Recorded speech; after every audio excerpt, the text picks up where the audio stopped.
Hello, and thank you so much for joining me today for a thought from that most amazing book, the Bible. If you've been around for the last few weeks, you'll know that we've been diving into this topic of prayer, specifically the power of prayer and what we can learn from that short prayer that Jesus shared with his disciples that we know so well today as the Lord's Prayer.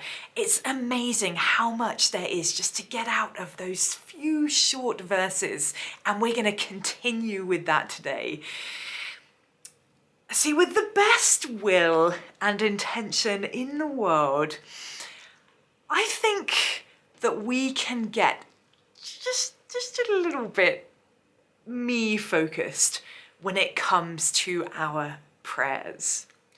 We can make our prayer times a little bit of a shopping list of things that we need, maybe things that we want. God, I could really use some guidance today, and I need a new job, and I need a little bit of help in that relationship, and the bank account's a little bit empty, so I could really use some provision, and my mum's not very well, so if you could send some healing there, that'd be great, and gotta go, all right, see you later, God, thanks, bye. Now, don't get me wrong, that is all really good stuff to pray about. It is stuff that we should be bringing to God. He is our Father. He wants to know what's going on in our lives. He wants us to come and tell him the areas where we're struggling, the things we need a little bit of help with. He's happy for us to bring even the smallest, teeny, tiniest details of our lives, the teeny, tiniest problems that we are facing, to lay at his feet by his throne in heaven. Don't stop praying about those things. Don't take what I'm about to say as a reason to stop bringing your requests to God. But, and of course there had to be a but there, didn't there? I think it's really poignant that we are now on the 6th video in this series looking at the Lord's Prayer, and we are only now at this point talking about us, about ourselves. I hate to say it, and I'm sorry, but I think that we as a species, as humankind, and I fully include myself in that assessment, we have a tendency to be just a little bit selfish, dare I say it? We have a tendency to obsess about the things that are going on in our lives, about our goals and our needs and our desires, about being in the right place at the right time and making sure we're doing the right thing. If asking for the things that we need was the very first element in this model of prayer that Jesus gave to his disciples, I kind of wonder if we would ever get to anything else before we ran out of time. I think that this is something fundamentally important for us to understand when it comes to prayer. And that is that prayer is first and foremost about God, not about us, not about self. This model of prayer that we've been exploring has taught us so much already. It's taught us to remember who our great God is, our Father in heaven, whose name is glorious and magnificent and gives us just the barest hint of who he is and what he can do. His kingdom come, not ours. His will be done, not ours. bringing a taste of heaven to earth as we pray, bringing heaven power into our prayer lives, into our walking around everyday lives. See, starting our prayers by focusing in on God does not minimize in any way what we're going through. It doesn't take away from what we need to bring to him in prayer. Rather, it reminds us right at the outset of the greatness of the one who now specifically asks us to pray about those things. It reminds us that he is capable of answering our prayers, that he is capable of doing anything, because he is all powerful and he is healer and he is provider. And it puts some of those things that we might have considered like the greatest, most important thing going on in the world right now because it's happening to us, it maybe helps to put some of those things back in perspective by looking at God first, by recognizing that prayer is about him.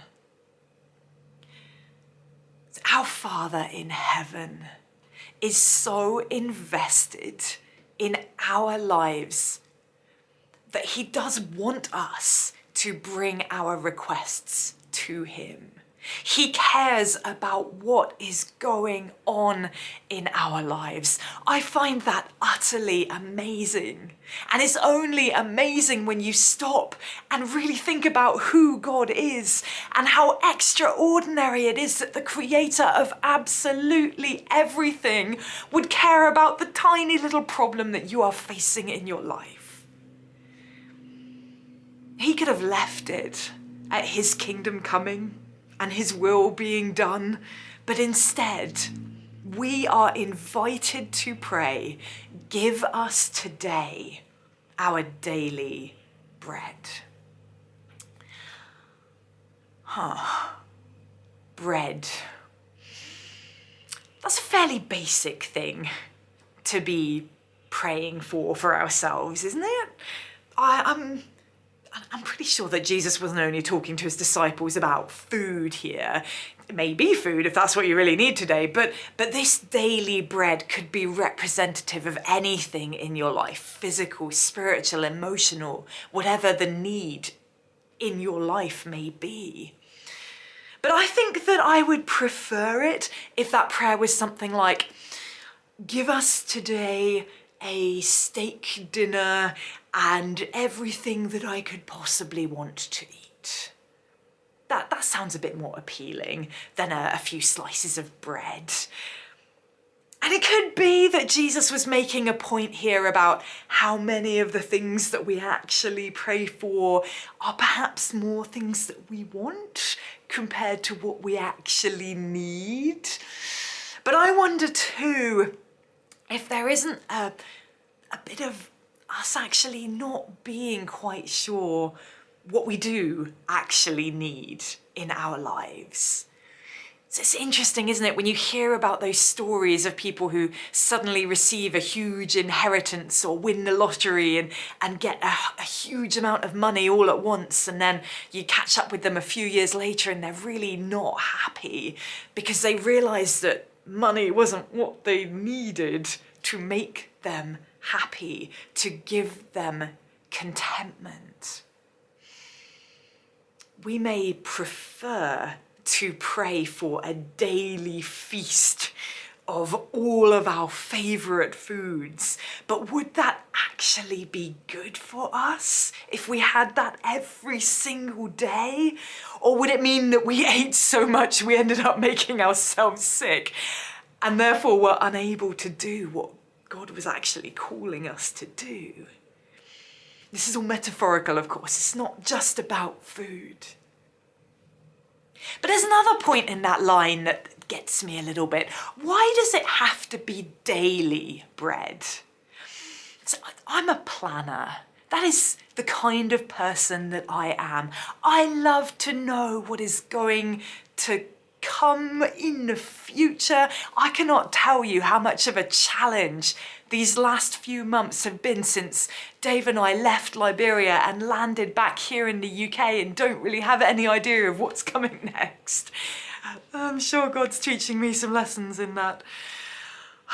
But honestly, I think if I was writing this prayer for myself, it would be more along the lines of, give us this year and maybe the next year too, our daily bread, please. The truth is, it can be really hard to think about the daily needs of life when we are so consumed with worry about the future.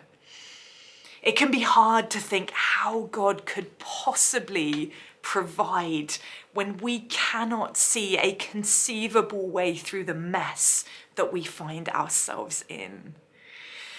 It can be easy for us to miss what God is doing right here and right now in this day today because we're too worried about what may or may not be coming tomorrow. And Jesus knew that we would feel this way. That's why he said, look at the birds of the air. They do not sow or reap or store away in barns, and yet your heavenly Father feeds them. Are you not much more valuable than they? Can any one of you, by worrying, add a single hour to your life? I always find it so interesting reading about the Israelites and God's miraculous provision of food for them in the desert in the form of manna. See, they were instructed to collect just enough for that day, for them and their family. They were instructed to collect their daily bread. However, some of them paid no attention to Moses, and they kept part of it until morning, but it was full of maggots and began to smell. Now, if I'm being really, really honest, I think I'd have struggled not to do the same. Like, you're offering me my daily bread here, God, thanks for that. Like, I really appreciate it. I was hungry, but can't I take just a little bit more? Can't I have some for tomorrow too? How do I know that you're going to provide tomorrow as well? How do I know that this wasn't a one-off? That's the big question, isn't it? If we can learn to trust that God will provide what we need for this day, then we can believe that he is going to provide for what we need tomorrow as well, and the tomorrow after that, and so on and so on. This line in the prayer is not for everything that we need now and for all eternity. If it was, we would miss out on the wonder of seeing God's guidance and his provision in each and every single day, of seeing our faith grow, our trust grow, as we see that day by day, he does provide what we need. And I dare to say that if we could pray for everything that we needed now and for eternity and received it all, I dare say that we would miss out too. Daily bread might sound like a pretty simple prayer, but we are praying to him who is able to do immeasurably more than all we ask or imagine, according to his power that is at work within us. If we were to ask for everything that we ever wanted in life, it would still be less than all that God has in store for us. And I'm not just talking about material possessions and wealth here. I am talking about the thrill and the wonder of knowing God more. I'm talking about the absolute peace that comes from knowing that He holds our future. I'm talking about the joy-filled assurance of the eternity that we have to come, of seeing God's kingdom fully realized on earth. I'm talking about the release from stress and pressure and anxiety and worry that comes from knowing that your Father knows what you need before you ask Him. And that our good Father, Abba Father, our Dad, is on our side, helping us in ways that we can't even begin to imagine. We're praying for our daily bread, for what we need, knowing that God has the potential to go so far above and beyond it that we can't even begin to comprehend it. This daily bread trust is a real, tangible way to banish worry in our lives. It's a way to remind ourselves also that it's not just about us. It's not just about me, not just about self, because it's give us our daily bread. After all, it's not give me my daily bread. This line of the prayer is a secret to finding contentment right here and right now in this day of our lives, knowing that He is going to look after the next day as well. It's exciting. It's challenging. This might be the most challenging line of this prayer, though. We're dealing with forgiveness next time, so who knows? But it is something good to think about. It's something good to ponder as you come to pray, as you bring your needs to God, trusting that He's going to meet your needs, knowing that He's going to go above and beyond what you can think of or imagine. Thank you so much for joining me for that thought from the Bible. I'll be back on Wednesday next week as we continue with this series, as we keep on looking through the Lord's Prayer and what it means for us today. I'll see you then.